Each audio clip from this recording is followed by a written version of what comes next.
Welcome back to the program. Again at the desk, Jason Templet, and we are getting his expertise on fantasy football. When we're talking about the quarterbacks, Drew Brees is number 3, so that I don't have to answer to anybody, why didn't that guy have Drew Brees number 1?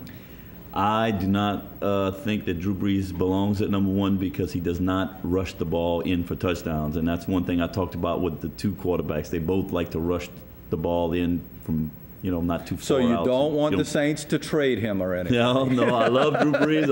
I think he's one of the best in the league. But, him and Peyton Manning both, not mobile quarterbacks. Correct. Here we go, running backs. Let's look at your running backs board. And this might be the position that in most leagues gives you the most points, right?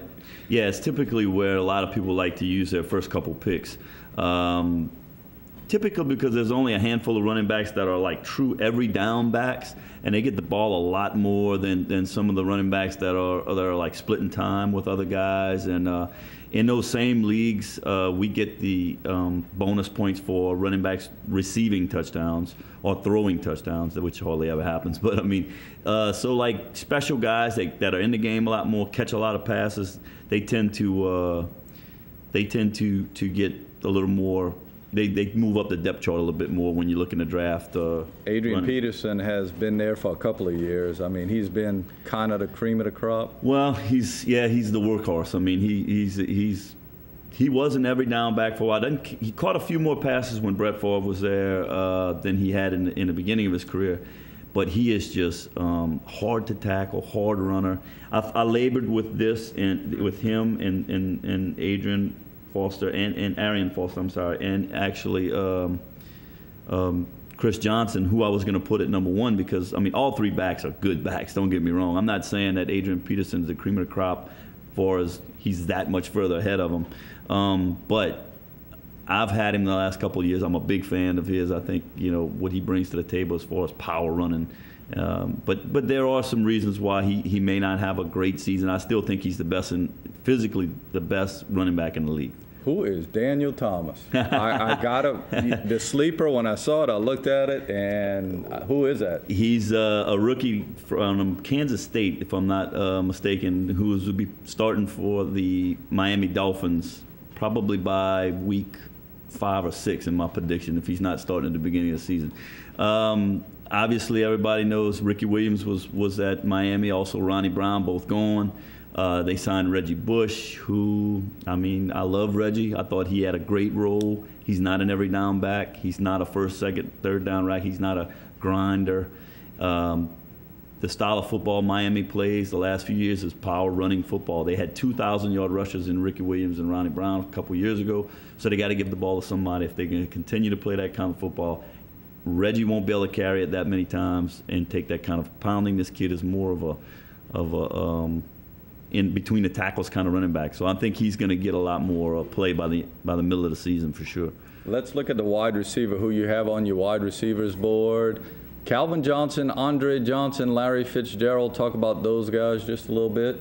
Well, Calvin Johnson is physically the best wide receiver in the league, in my opinion. The physical attributes are unbelievable. His nickname's Megatron.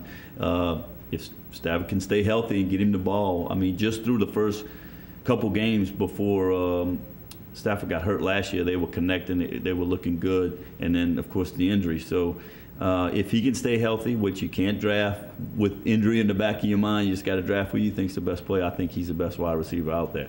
Andre Johnson hurt his, I think it was his knee or something early in the season last year, and still put up a 1,200-yard season, so he had a good year.